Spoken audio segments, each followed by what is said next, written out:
할렐루야. 오늘 저는 분향하는 기도, 영의 기도라는 제목으로 말씀을 나누려고 합니다.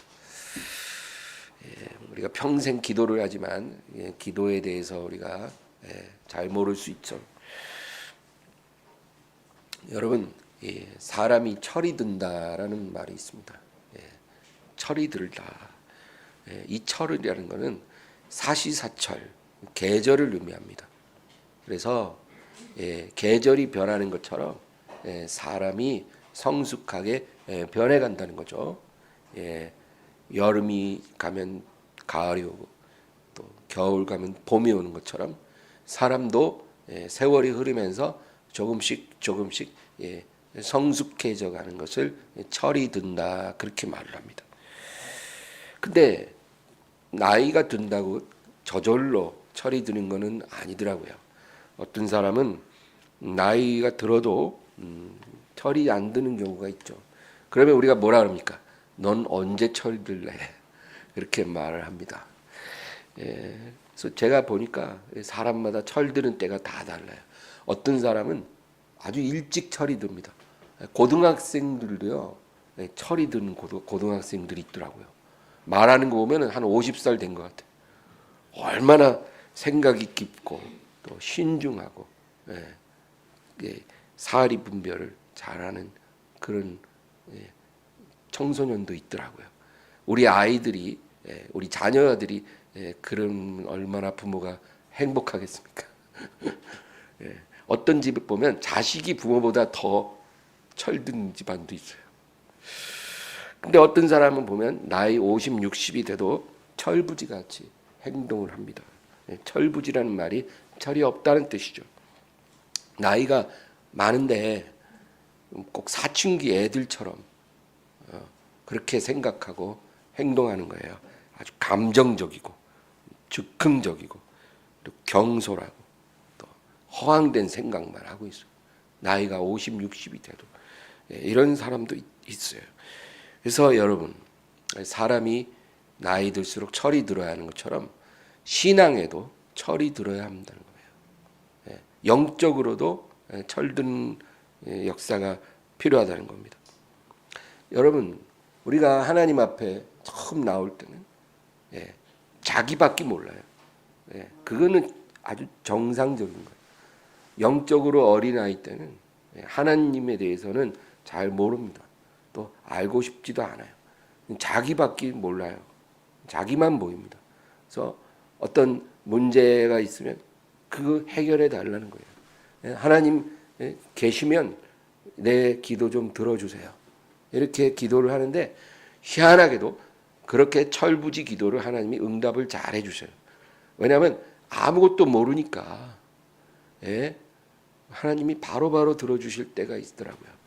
마치 갓난아기가 울면 그냥 바로 뭐 엄마가 젖을 먹이는 것처럼 철부지의 기도를 하나님 또 금방금방 들어주십니다. 그러나 이제 철이 좀 들면 그렇지가 않죠. 하나님께서 우리를 성장시키는 데 관심이 있는 겁니다. 우리가 막 응답 계속 받아갖고 잘 먹고 잘 사는 게 하나님의 관심이 아닌 거예요. 우리가 성장하기를 하나님이 원하십니다. 그래서 응답을 바로 줄 때도 있고 몇 년 동안 응답을 미루시기도 하고 우리가 원하는 것과 다른 길로 우리를 이끌어가기도 하는 것입니다. 그러나 분명한 것은 내가 원하는 것보다 하나님의 뜻이 더 좋은 거라는 거죠. 믿습니까? 이게 믿어져야 돼요. 이게 믿어지면 마음에 쉼이 임합니다. 그리고 정말로 인생이 좋아지는 것입니다. 하나님이 우리에게 좋은 것을 주시지 나쁜 것을 주시진 않는 것입니다. 자식이 떡을 달라는데 돌을 줄 부모가 어디 있으며 자식이 생선 달라는데 뱀을 줄 부모가 어디 있느냐. 너희가 악한 자라도 자식에게는 좋은 것 주는데 하물며 너희 아버지께서 자녀에게 좋은 것 주시지 않겠느냐. 여러분 얼마나 분명합니까? 하나님은 좋은 것 주시는 하나님입니다. 그래서 우리가 좋으신 하나님 하잖아요. 근데 철부지들은요 자기밖에 안 보이니까 항상 자기 문제 해결해 달라는 그런 기도만 하는 것입니다. 근데 이런 사람들의 특징이 뭐냐면 어떤 절박한 문제가 생기면 하나님과 쫙 가까워집니다. 왜? 기도하니까. 근데 문제가 좀 해결되고 삶이 평탄하면 또 하나님과 멀어져요. 그러니까 하나님은 문제가 있을 때만 좀 가까워지는 분이에요. 우리 옛 친구들이 그렇잖아요.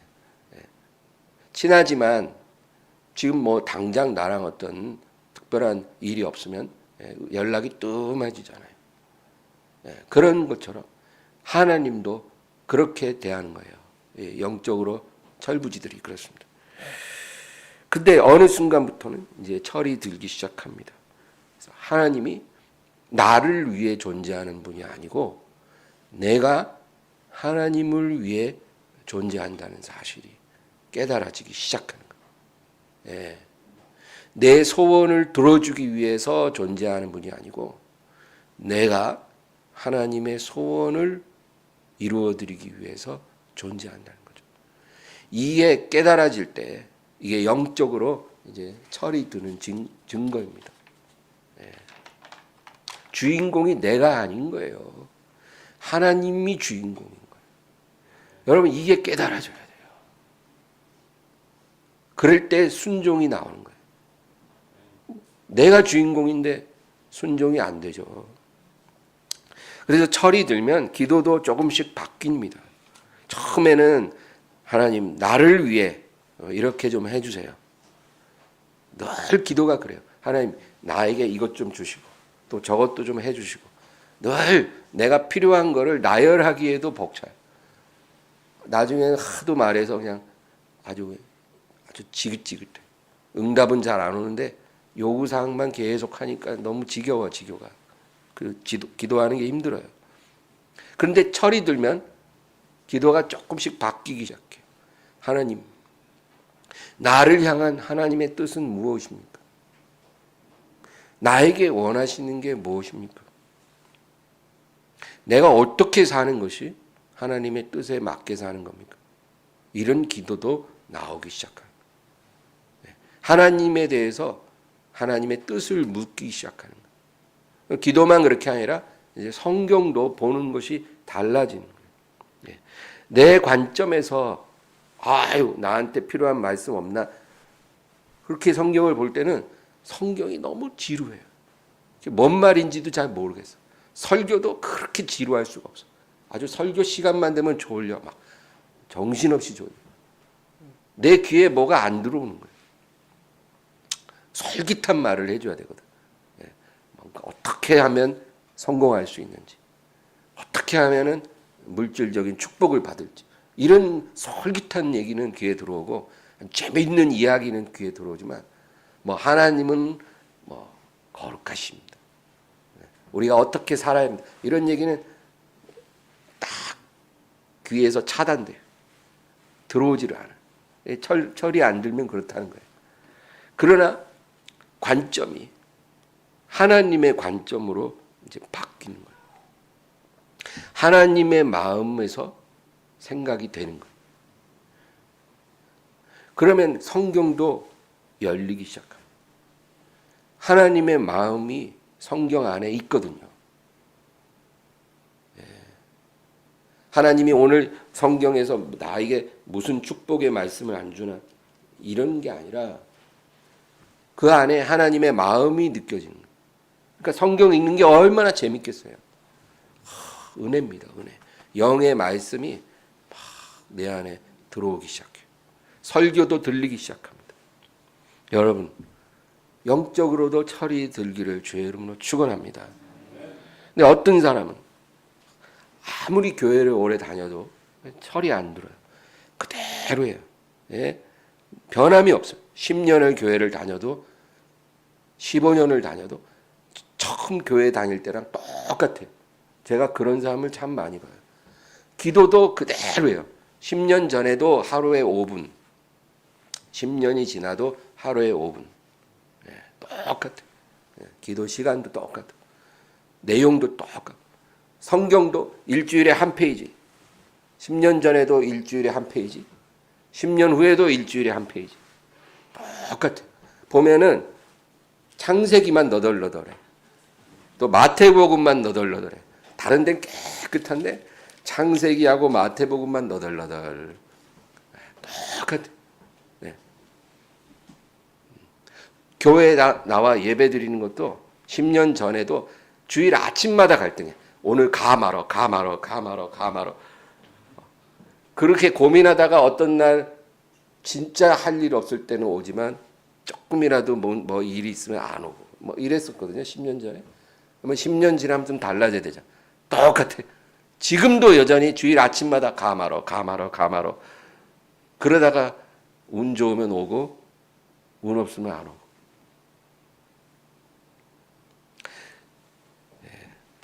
그리고 뭐 인격도 막 똑같아. 교회를 20년 다니나 30년 다니나 달라진 게 없어. 시험도 똑같이 잘 들어요. 그리고 화도 그렇게 잘 내고 또 욕심도 똑같이 많고 여전히 이기적이고 자기중심적이고 똑같아. 달라진 게 하나도 없어요. 이런 사람들이 많다는 거예요. 그럼 그게 정상이냐? 아니라는 겁니다. 여러분, 철이 드는 게 정상이지. 철이 안 드는 게 정상이겠습니까? 왜 그럴까요? 여러분, 제가 오늘 이 말씀을 준비할 때 하나님께서 딱 그 사건을 생각나게 해주셨어요. 베드로가 깊은 곳에 가서 그물을 내렸잖아요. 그렇죠? 근데 그 사건이 일어나서 깊은 곳에 가서 그물을 딱 내렸는데 그물이 찢어지게 고기가 올라오고 막 그 배에 다 실을 수가 없어서 옆에 있는 배까지 같이 고기를 나눠 실었는데 두 배가 다 잠길 정도예요. 여러분, 평생 갈릴리에서 호수에 어부로 살던 베드로예요. 수십 년을 대대로 그 일만 했어요. 근데 아마 제가 확신하건대 그렇게 고기가 한 방에 많이 올라온 경우는 베드로가 머리털 나고 처음이었을 거예요. 그렇죠? 그러니까 얼마나 놀랐는지 바로 무릎 꿇고 주여 나를 떠나소서 나는 죄인이로소이다. 그렇게 고백을 한 거예요. 여러분, 평생 그물을 던진 베드로가 예수님 말씀 한 번에 놀라운 것을 보았어요. 우리가요, 주님이 원하는 곳까지 가야 하는데 가지를 않는 거예요. 만약에 그날 베드로가 밤이 맞도록 수고했는데 또 어딜 가래? 싫어! 이랬으면 그런 일을 못 받겠죠. 그죠? 근데 그 순간에 그냥 미친 척하고 저 양반 말 한번 들어보지. 그리고 깊은 데로 다시 간 거예요. 밤새 포탕 치고 들어오다가 해변가에 있는 예수님 태우고 다시 또 깊은 곳에 갔으니까 얼마나 힘들어요. 근데 미친 척하고 내린 그물에 놀라운 일이 일어났다는 거예요. 여러분, 이건 영적으로 우리에게 주는 교훈이 있어요. 우리가 주님이 원하는 곳까지 가면 기적을 보는 거예요. 근데 10년을 교회를 다니고 20년을 다녀도 한 번도 주님이 원하는 곳까지 가려고 하지를 않는 거예요. 딱 내 세계 속에 갇혀갖고 딱 여기서만 머물겠다는 거예요. 그러니까 놀라운 역사를 보기가 어려운 거예요. 영적 성장이 안 일어나요. 하나님의 축복의 문이 확 열려야 되는데 그러지가 않는 거예요. 그래서 10년 전이나 지금이나 변한 게 없는 거예요. 내 상황도 그대로고 믿음도 그대로고 축복도 그대로고 삶의 열매도 그대로인 거예요. 우리 이제 그렇게 살지 말자 이거죠. 오늘 저는 성막 이야기를 좀 하려고 해요. 먼저 하나님이 모세에게 성막이라는 것을 지으라고 했어요. 근데 그냥 알아서 지어 이게 아니에요. 아주 구체적인 구조와 양식을 다 말씀해 주셨어요. 그러니까 요대로 해라는 거예요. 요대로. 사이즈까지 다 구조가 어떻게 되고 재료는 뭘로 하고 아주 디테일하게 가르쳐 주셨어요. 요대로 하라는 거. 근데 성경을 보면 하늘에 있는 것의 모형과 그림자라는 거죠. 이게 중요한 거예요. 우리 히브리서 8장 5절 한번 읽겠습니다. 그들이 섬기는 것은 하늘에 있는 것의 모형과 그림자라. 모세가 장막을 지으려 할 때 지시하심을 얻음과 같으니 이르시되 삼가 모든 것을 산에서 내게 보이던 본을 따라 지으라 하셨느니라. 그들이 섬기는 것은 하늘에 있는 것의 모형과 그림자라는 거예요. 그러니까 이 무슨 말이냐? 지금 모세가 성막을 지었잖아요. 그거는 하늘에 있는 오리지널 성막의 그 땅에 있는 모형일 뿐이라는 거예요. 땅에도 있고 하늘에도 있다는 거예요. 하늘이 원조고 그리고 땅에 있는 건 짝퉁이라는 거예요. 그래서 하나님께서 모세를 통해서 땅에다가 짝퉁 성막을 또 만들라 그렇게 얘기하신 거예요. 그럼 여러분 이 성막의 구조를 보면 우리가 하나님 앞에 나아가는 세 단계가 나와 있어요. 그래서 우리가 이거를 이해해야 우리가 10년이 지나도 변화되지 않는 이유를 알 수가 있는 거예요. 우리가 이 단계를 밟으려고 하지 않는 거예요.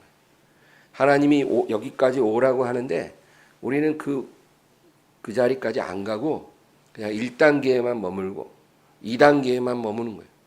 3단계까지 오라고 하시는데 안 가요, 안 가. 고집이 얼마나 센지. 나 여기까지만 갈게요.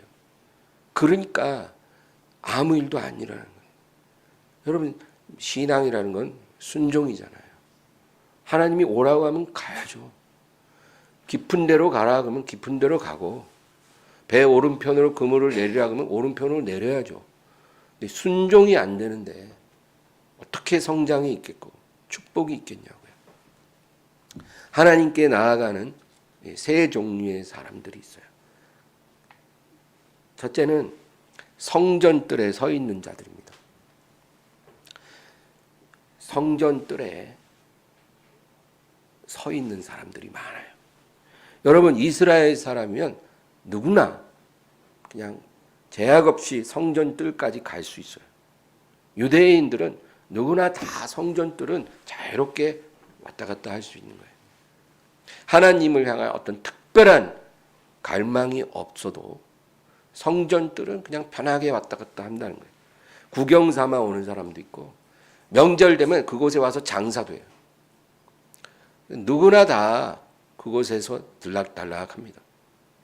하나님을 향한 어떤 거룩한 목적을 갖고 있지 않아도 성전뜰은 갈 수 있어요. 예수님을 인격적으로 알지 못해도 여러 가지 이유로 교회를 왔다 갔다 하는 사람들이 많이 있습니다, 여러분. 꼭 예배드리기 위해서 교회 오는 게 아니라 그냥 다른 이유로 오는 거예요. 너무 외로워서 교회 오는 사람도 있더라고요. 너무 외롭다는 거예요. 집에 있기가 너무 외로워. 교회 가면 사람들도 보고, 그리고 밥도 먹고 또 그러니까 교회 가는 거예요. 그런 사람들.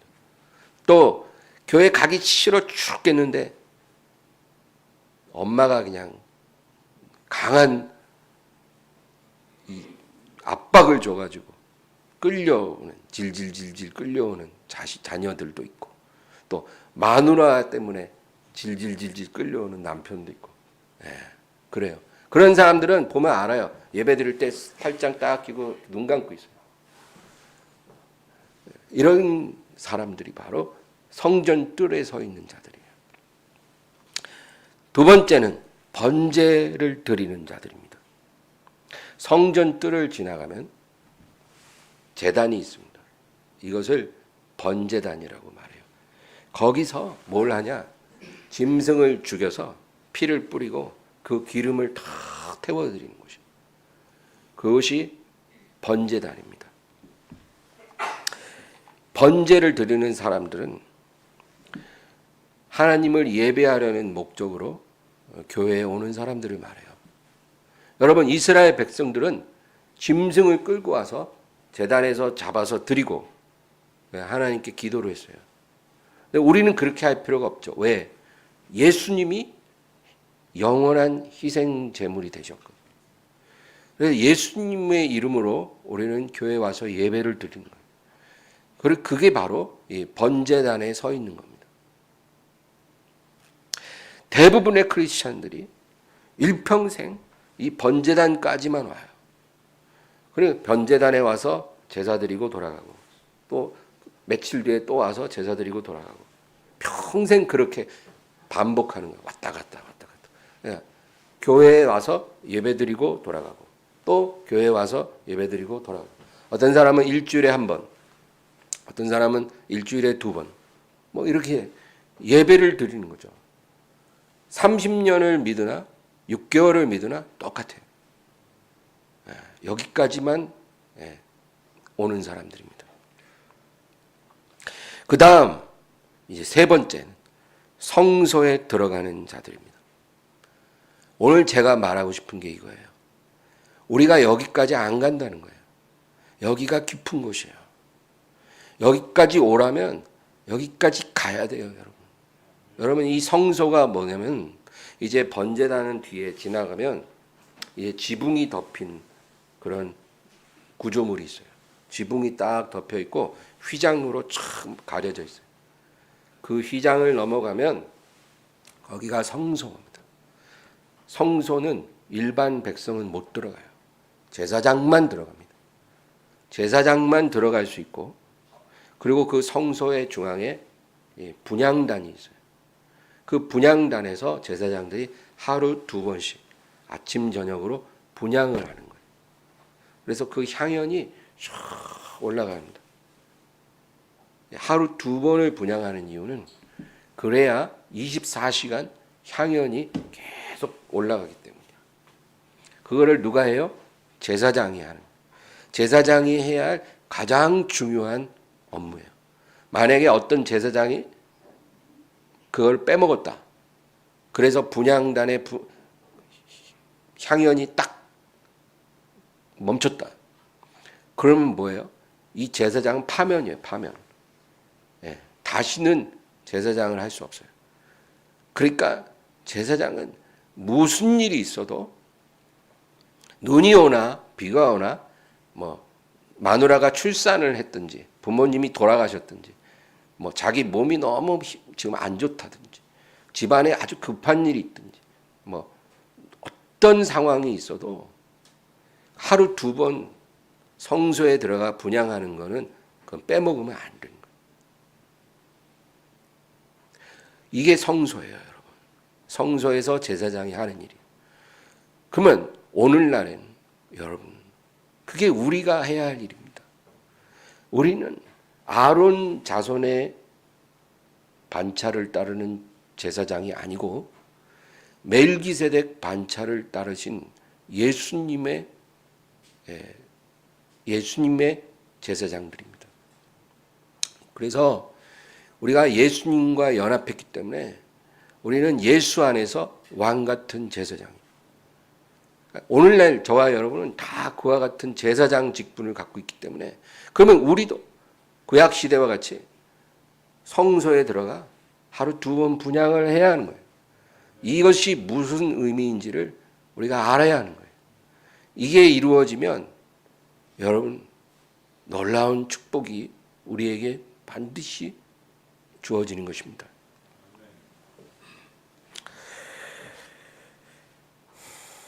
히브리서 10장 19절에서 22절입니다. 그러므로 형제들아 우리가 예수의 피를 힘입어 성소에 들어갈 담력을 얻었나니 그 길은 우리를 위하여 휘장 가운데로 열어놓으신 새로운 살 길이요 휘장은 곧 그의 육체니라. 또 하나님의 집 다스리는 큰 제사장이 계심에 우리가 마음의 뿌림을 받아 악한 양심으로부터 벗어나고 몸은 맑은 물로 씻음을 받았으니 참 마음과 온전한 믿음으로 하나님께 나아가자. 아멘. 여기 19절이 중요해요. 그러므로 형제들아 우리가 예수의 피를 힘입어 성소에 들어갈 담력을 얻었나니. 그러니까 우리는 레위 지파가 아니잖아요. 제사장이 될 수 없고 성소에 절대 들어갈 수가 없어요, 원래. 그러나 우리는 예수 그리스도 안에서 그 피를 힘입어 우리가 성소에 들어갈 수 있는 담력을 얻게 됐다는 거예요. 그러한 자격이 주어졌다는 거예요.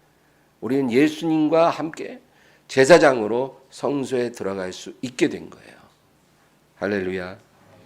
그러므로 여러분, 오늘날 우리가 마치 구약시대 이스라엘 백성들처럼 번제단 앞에서 제물 잡아 제사만 드리고 돌아가려 그러면 안 돼요. 그거는 구약시대 백성들의 그 신앙이지 오늘날 우리의 신앙이 되어서는 안 돼요. 우리는 번제단에 서 있는 신앙이 아니고 성소에 들어가는 신앙이에요. 그런 신앙이 안 되면 하나님의 축복이 임할 수가 없다는 거예요. 하나님이 오라는 데까지 안 오는데 누가 어떻게 축복을 합니까? 예? 제가 여러분 누군가에게 진짜 엄청 좋은 선물을 준비했어요. 막 몇억 원짜리 선물을 준비했어요. 큰맘 먹고 초가삼간 다 팔아서 몇억짜리 선물을 딱 주려고 해놨는데 교회 좀 오세요 그랬어. 근데 안 와. 바쁘다고. 그리고 아유 뭐 중간에서 만나면 안 될까요? 이런 소리 하고 있어요. 그러면 제가 아유 딴 사람 줘야 되겠다. 이럴 수 있잖아요. 그렇죠? 이게 어떤 선물인데 저렇게 말이야. 그러면 안 되는 거죠. 예. 하나님이 오라는 데까지 가야 돼요. 우린 성소에 들어가야 합니다. 그러면 이 성소는 어딜까요? 우리가 가야 할 성소가 어딜까요? 교회일까요? 아니에요. 여러분 교회는 번제단이에요. 우리가 교회 와서 예배 드리고 돌아가면 번제 드리고 돌아가는 것과 똑같아요. 그럼 그 이상 성소에 오라는데 어디예요 거기가? 성소는 우리 안에 있어요. 우리 안에 있는 성소를 발견해야 해요. 바깥에서는 못 찾아요. 우리 안에 성소가 있어요. 우리 영에 하나님의 성소가 마련됐어요. 그 영의 성소를 통해 우리는 하늘 성소에 바로 연결돼요. 이걸 깨닫기를 바랍니다. 그게 어떻게 가능합니까? 말장난 아니에요?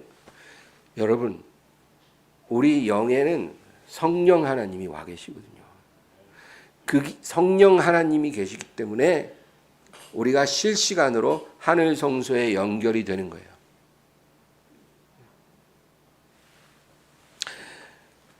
그러면 성소에 들어가서 우리가 마음의 성소에서 뭘 해야 돼요? 하루 2번은 분향하는 거예요. 분향이 뭐예요? 기도입니다. 하루 2번 기도하라는 거예요. 아침 저녁으로 딱 정해놓고 기도하라는 거예요.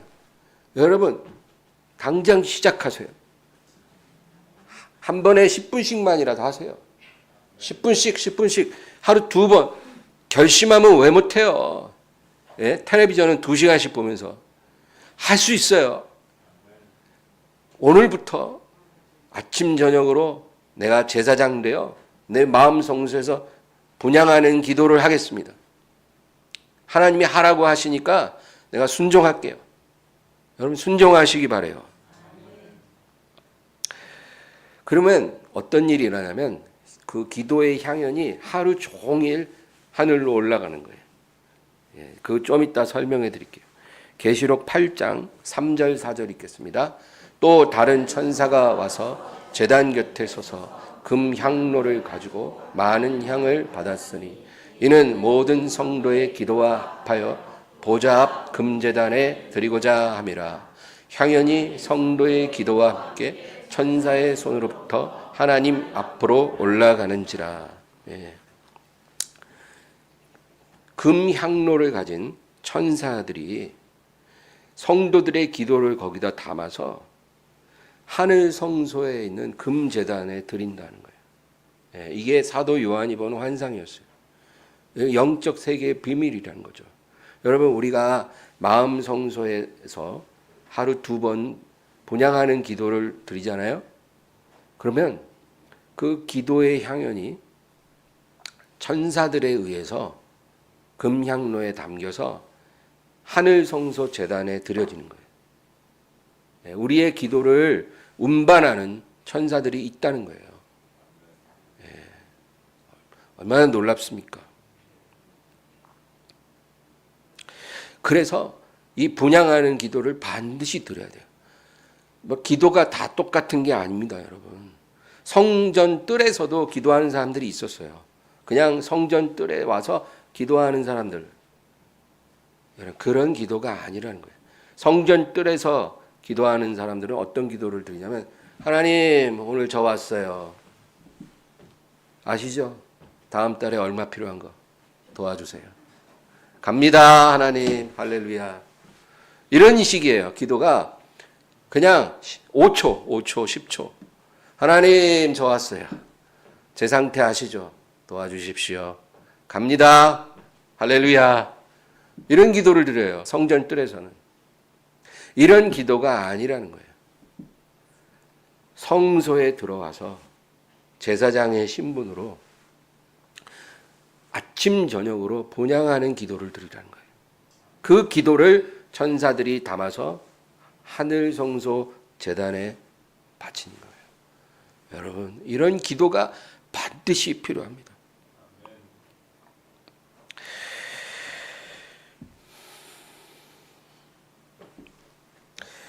데살로니가 전서 5장 17절 읽겠습니다. 시작. 쉬지 말고 기도하라. 여러분, 이게 어떻게 가능할까요? 어떻게 사람이 쉬지 말고 기도합니까? 아침 저녁 한 번씩 하는 건 할 수 있어요. 근데 쉬지 말고 기도하라. 하루 종일 그냥 기도만 하라는 거예요? 그런 뜻은 아니죠. 에베소서 6장 18절입니다. 모든 기도와 간구를 하되 항상 성령 안에서 기도하고 이를 위하여 깨어 구하기를 항상 힘쓰며 여러 성도를 위하여 구하라. 예전에 성경을 보면 항상 성령 안에서가 아니라 무시로 성령 안에서 기도하고 이렇게 되어 있어요. 같은 의미예요. 영어로는 always. 무시로 성령 안에서 기도하라. 이게 그냥 종일 기도만 하라는 말이 아니에요, 여러분. 기도의 영을 유지하라 이 말이에요. 기도의 영을 유지하라. 그게 어떻게 가능합니까? 제가 가르쳐 드릴게요. 일단 분향하는 기도를 꼭 하세요. 하루 2번 딱 정한 시간에 아침 저녁으로 하십시오. 그리고 여러분 이 기도의 영을 24시간 유지하려면 반드시 방언을 해야 합니다. 방언 기도를 아직 못하시는 분들은 하나님께 구하세요. 하나님이 방언 기도의 은사를 주실 것입니다. 방언 기도를 통해서 우리는 이 상태를 유지할 수 있어요. 여러분, 기도에는 2가지 방법이 있어요. 마음으로 하는 기도가 있고 영으로 하는 기도가 있어요. 성경이 그렇게 말해요. 고린도전서 14장 15절입니다. 그러면 어떻게 할까? 내가 영으로 기도하고 또 마음으로 기도하며 내가 영으로 찬송하고 또 마음으로 찬송하리라. 여기 보세요.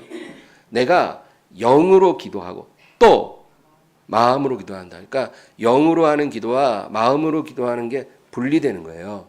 2가지가 있다는 거예요. 기도에. 또 찬송도 마찬가지예요. 영으로 찬송하고 또 마음으로도 찬송하리라. 그렇게 말씀해요. 그러니까 여러분, 기도는 2 종류가 있는 거죠. 그러면 먼저 마음으로 기도하는 게 뭘까요? 마음으로 기도한다는 것은 우리의 마음을 담을 수 있는 기도예요. 다시 말해서 우리가 일반적으로 하는 이 언어의 기도를 말해요. 우리가 언어의 기도를 하면 그 의미를 우리가 알잖아요. 그러니까 우리 마음이 거기에 담겨지는 거예요. 그런데 이런 마음의 기도는 그 기도도 하나님이 들으시지만 문제가 있어요. 계속 하기가 힘들어요. 오래 하기가 힘들어요. 마음으로 말로 기도하는 것은 30분, 1시간 하면 더 이상 힘들어서 못해요.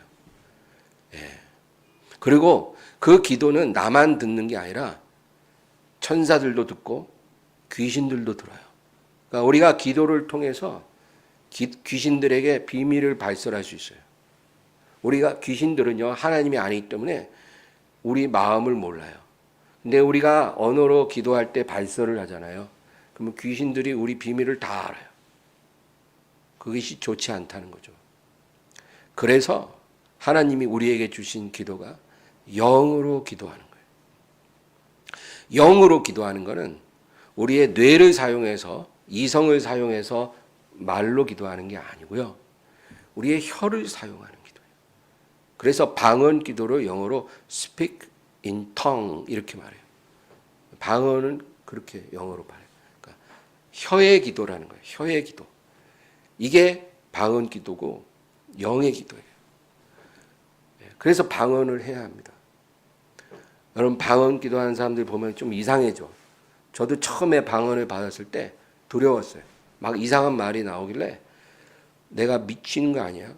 뭐 어디 저기 PD 수첩 같은 데 보면 저 이단 막 집회하는 거 보면 막 열광적인 막 그런 사람들 이제 보이잖아요. 그러면 나도 이상하게 되는 거 아니야? 처음엔 그런 두려움도 있었어요. 근데 그런 두려움을 떨치고 성령께 내 혀를 맡기는 거예요. 그래서 불의 혀같이 갈라지는 것이 각 사람의 이마에 있더니 성령의 말하게 하심을 따라 방언으로 말하기를 시작하더라. 네. 그래서 혀의 기도, 이 혀의 기도를 할 줄 알아야 이게 영의 기도인 거예요. 그러면 혀로 기도하는 것은 우리의 머리를 사용해서 뇌를 사용하는 게 아니라 그냥 혀를 통해서 우리 영이 기도를 하기 때문에 우리가 그 의미를 모르기 때문에 좀 답답하다는 거예요. 그러나 그렇지 않아요. 그 영의 기도를 계속 해야 돼요. 하루 2번 분양하는 기도뿐만 아니라 혀를 사용하는 영의 기도를 계속 하라는 거예요. 여러분 한번 해보세요. 이건 말이 필요 없어요. 저는요, 그것도 훈련이 필요해요. 이 혀를 사용하는 기도를 계속 한다는 게 어떤 것이냐면 그냥 기도 시간에 기도하는 것만이 아니라 길을 걸을 때도 혀를 통해서 기도해요. 저는 입술을 안 움직이고도 안에서 혀만 움직여서 방언을 해요. 그래서 소리가 안 나요. 입술도 안 움직여요. 그래서 차를 타고 갈 때도 할 수 있고 심지어는 사람들 사이에 있을 때도 할 수 있고 집에서 청소하거나 설거지할 때도 해요. 어떤 상황에서든지 혀를 통해서 기도하는 법을 우리가 훈련하면 여러분 그 굉장한 유익이 있어요. 이것이 바로 24시간 우리가 기도하는 비결입니다. 그렇게 하는 것과 안 하는 것은 천지 차이가 있다는 것을 직접 해보시고 한번 간증을 해보세요. 이렇게 혀로 하루 종일 내가 틈날 때마다 자꾸 혀로 기도하는 훈련을 하면 한 일주일만 해보시면 배에서 생수의 강이 흘러나온다는 그 예수님의 말씀이 무엇을 의미하는지 우리가 깨달을 수 있어요.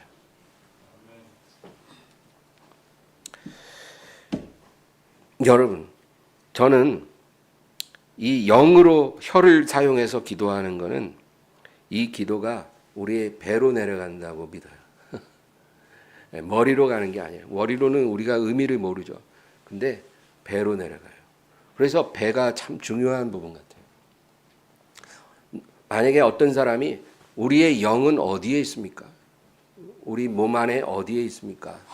그러면 사람들이 뭐 심장에 있는 것 같다. 뭐 머리에 있는 것 같다. 여러 가지로 답할 수 있지만 저는 성경적으로 우리의 영은 배에 있는 것 같아요. 그래서 이 혀로 영의 기도를 많이 하면 그것이 배로 내려가서 배에서 생수의 강이 흘러나오는 역사를 경험하게 되는 것입니다. 오늘 본문 요한복음 7장 37에서 39절 다시 읽겠습니다.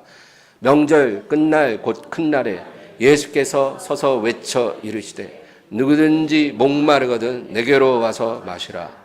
나를 믿는 자는 성경의 이름과 같이 그 배에서 생수의 강이 흘러나오리라 하시니 이는 그를 믿는 자들이 받을 성령을 가리켜 말씀하신 것이라. 예수께서 아직 영광을 받지 아니하셨으므로 성령이 아직 그들에게 계시지 아니하시더라. 38절을 다시 보세요. 나를 믿는 자는 성경의 이름과 같이 그 배에서 생수의 강이 흘러나오리라 하시니. 여러분, 지금 예수님요, 에스겔 47장에 있는 그 이야기를 하는 거예요. 성경에 이른다는 게 바로 에스겔 47장에 기록된 걸 말하는데, 거기 보면 에스겔 선지자 환상 가운데 성소에서 물이 나와요. 물이 흘러나오는데 그것이 점점 커져서 강이 돼서 흐르고 그 강물이 흘러가는 곳마다 모든 것이 살아나더라는 거예요. 그 물이 어디서 나와요? 성소에서부터 시작되는 거예요. 근데 그 에스겔의 환상을 예수님이 해석을 해 주시는 거예요. 그 에스겔 47장과 같이 그런 일이 너희 배에 있는 성소에서 시작되리라. 네. 그 성소가 어디라고요? 우리 배라는 배. 배에서 좀 우습게 들리겠지만 배에서 그것이 성소가 돼서 성령의 생명수가 흘러나온다는 거예요. 할렐루야. 우리가 성소에서 기도하면 그 기도의 향연은 천사들에 의해서 위로 올라가고요. 그래서 우리의 기도가 이루어지는 거예요. 다음에 우리 배에서는 생명의 강이 바깥으로 흘러나오는 거예요. 그리고 그것이 흘러가는 곳마다 모든 것이 사는 역사가 일어나는 겁니다. 여러분, 이것이 하나님이 우리에게 원하시는 우리의 모습이에요. 늘 우리가 영의 기도, 분향하는 기도로 하나님 앞에 기도하는 것이 천사들에 의해서 올라가고요. 그 다음에 배에서는 생명의 강이 바깥으로 흘러가서 우리 가정이 살고 우리 주변에 있는 사람들이 살아나고 우리의 삶의 모든 저주받은 환경이 다 변하고 우리의 모든 약한 육신의 병들이 고침을 받고 이런 일들이 막 일어나는 거예요. 그 강물이 흘러가는 곳마다 다 살아난다는 거예요. 그런 일이 배에서 성소에서부터 시작이 된다는 겁니다. 여러분, 이런 축복된 삶을 살기를 원한다면 딱 오늘 두 가지만 기억하세요. 이건 돈 버는 것보다 더 중요한 일이에요. 우리가 이 세상에서 돈 벌기 위해 온 거 아니잖아요. 예? 세상에서 영광 얻고 뭐 많은 걸 누리고 살다 가려고 온 게 아니란 말이에요. 그것을 위해 우리 예수님이 십자가에 죽으신 게 아니란 말이에요. 우리가 그 피로 구원을 받았다면 그것보다 더 중요한 것이 있다는 거예요. 그게 뭐예요? 오늘 말씀 두 가지가 있어요. 분향하는 기도 드리기 바랍니다. 하루 2번 기도하세요. 매일 그 기도 2번씩 하십시오. 어렵지 않습니다. 하려고 마음만 있으면 가능한 거예요. 그리고 영의 기도를 드리기를 사모하세요. 하나님 제게도 성령을 주사 방언으로 기도할 수 있게 해주세요.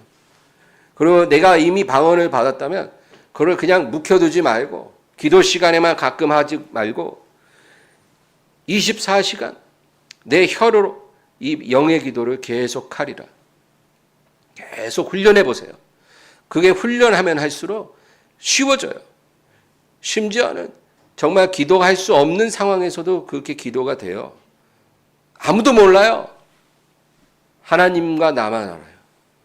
그렇게 영의 기도가 계속 하게 되면 여러분 여러 가지 신기한 일들이 일어나는데 그 중에 하나가 뭐냐면 놀라지를 않아요. 네. 우리가 영의 기도를 드리기 시작하면요. 놀랄 일이 생겼는데 놀라지를 않아요. 다급한데 다급하질 않아요. 기쁜 일도 없는데 그냥 기뻐요. 그리고 내가 정신없는 가운데 그냥 무심코 어떤 결정을 내려도 그게 다 굳혀 있어요. 희한해요. 옛날에는 내가 하나님께 거역하고 살 때는 내가 무심코 내린 결정마다 다 배드 초이스인데 내가 영의 기도를 드리고 배에서 생수의 강이 흘러나오는 삶을 살면 무슨 결정을 해도 굿 초이스예요. 그거를 경험하시기 바라요. 내 입에서 나오는 말들이 내가 하는 말이 아니라 하나님의 컨트롤을 받는 그런 말이라는 것을 느끼게 돼요. 여러분, 우리는 관념적인 신앙을 가져서는 안 돼요. 살아있는 신앙을 가지고 살아가야 될 줄로 믿습니다.